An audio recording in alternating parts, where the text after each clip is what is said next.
You're listening to Anti-Establishmentarianism, a podcast about the state of politics in the state of California. To find out more about Micheál or his campaign, you can go to O'Leary4BOE.com or find us on all social media at O'Leary4BOE. We would love to hear from you. And now your host and candidate for District 3, California Board of Equalization, Micheál O'Leary. Good morning again, Micheál O'Leary, your independent candidate for Board of Equalization. Today I had not planned on speaking about this subject, but because of what's happening, I thought it's important. It doesn't have a relationship with the Board of Equalization, but in a way, there's a connection here. Yeah, I want to talk about this shutdown. It's really bothering me, and I need to get it off my chest because I think there's a connection here between you and I that you can understand better if I explain it in layman's terms for both of us. We had a shutdown on Friday. It lasted 3 days, and then we had a reprieve of I don't recall, 17 days, whatever it is, to a new deadline. And I just want to get out ahead of this one.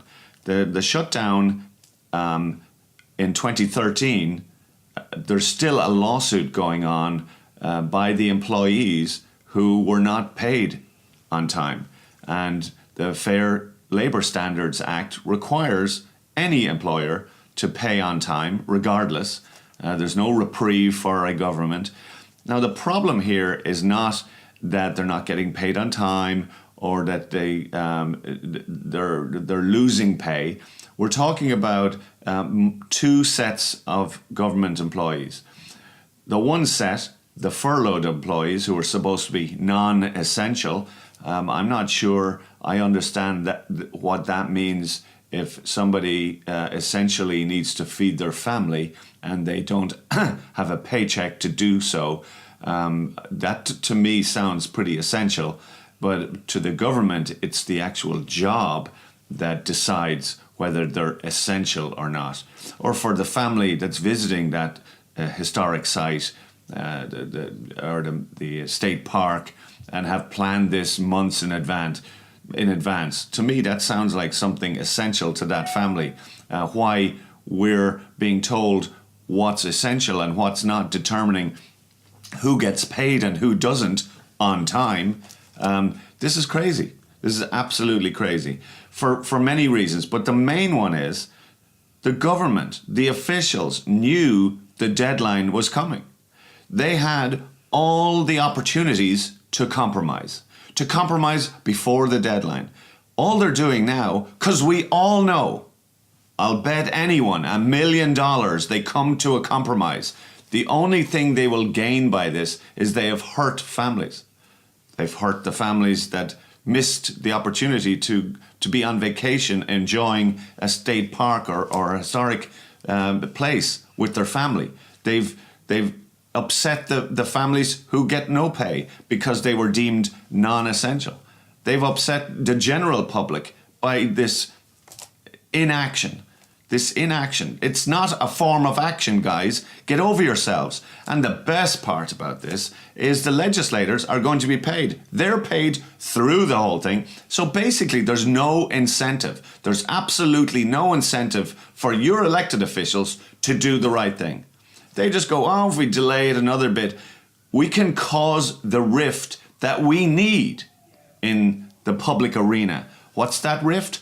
Oh, the Hatfield-McCoy syndrome. It works for us. We, the McCoys, need to be able to point at the Hatfields as the bad guys, and we, the Hatfields, need to point at the McCoys.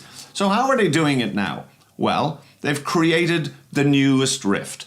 It's, if you're in favor of immigration, you hate the military. Or if you're in favor of the military, you don't want your pay taken away because of some illegal immigrant. It's ridiculous. It's a way for our government elected officials to divide you, to keep you in their camp.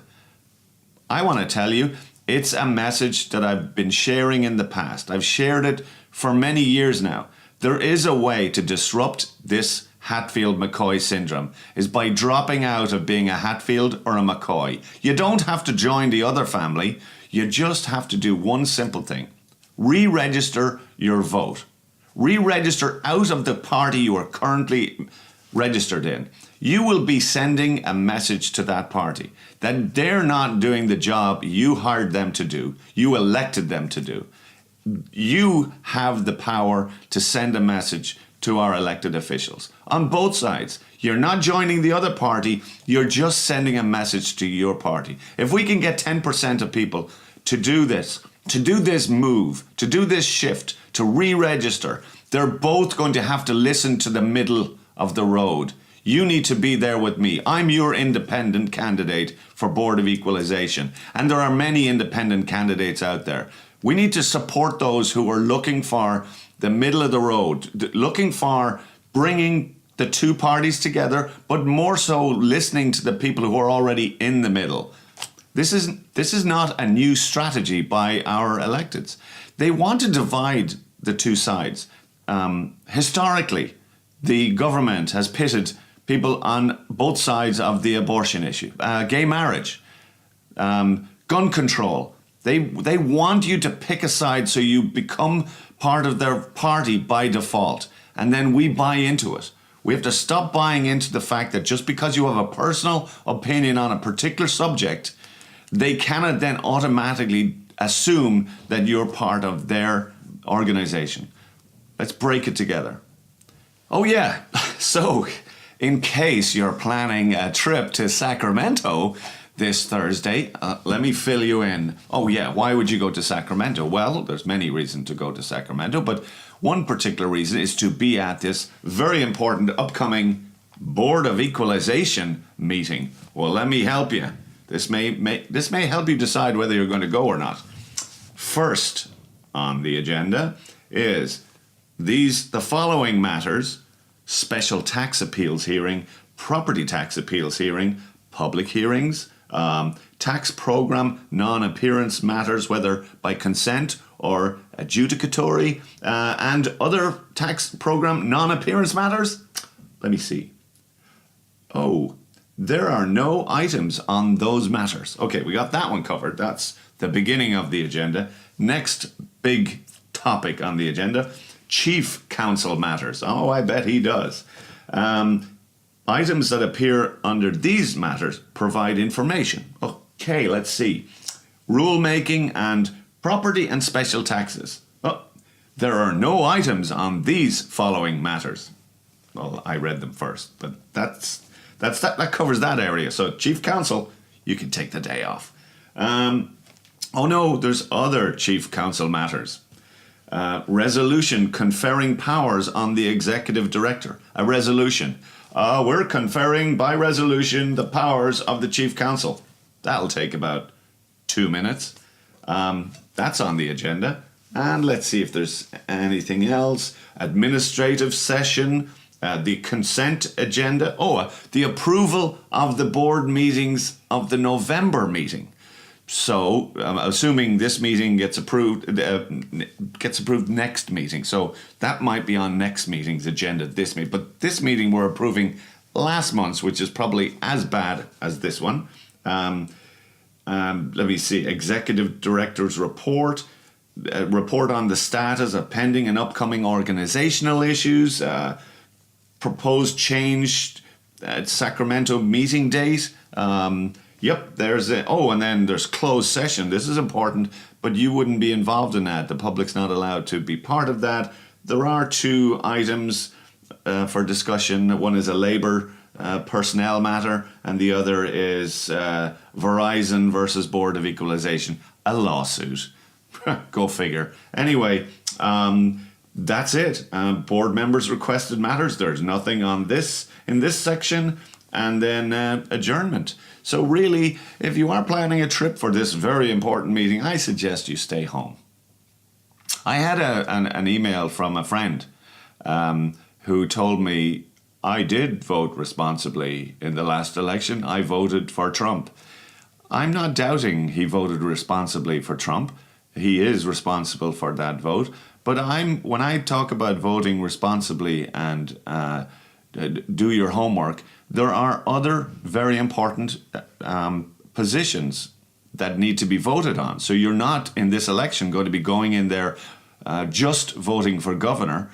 You may have a strong opinion on who you would like to see for governor, but it's the other votes that are just as important. So the doing your homework part refers to the pieces of the puzzle that sometimes get unnoticed, and Board of Equalization is one of those. Do your homework, vote responsibly, and you will find that my candidacy is as good, if not better, than any of the other candidates in the race. Micheál O'Leary for Board of Equalization 2018. I'm just sure there are many people who are going to listen to what I have to say or already have their own opinions that they want to share and are not being heard. So you take this opportunity. We want to hear from you, and we want to engage your opinions.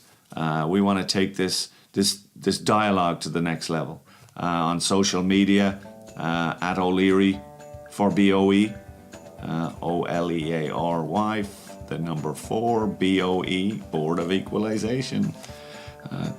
Can't get much simpler than this. And then O'LearyforBOE.com. It's all there.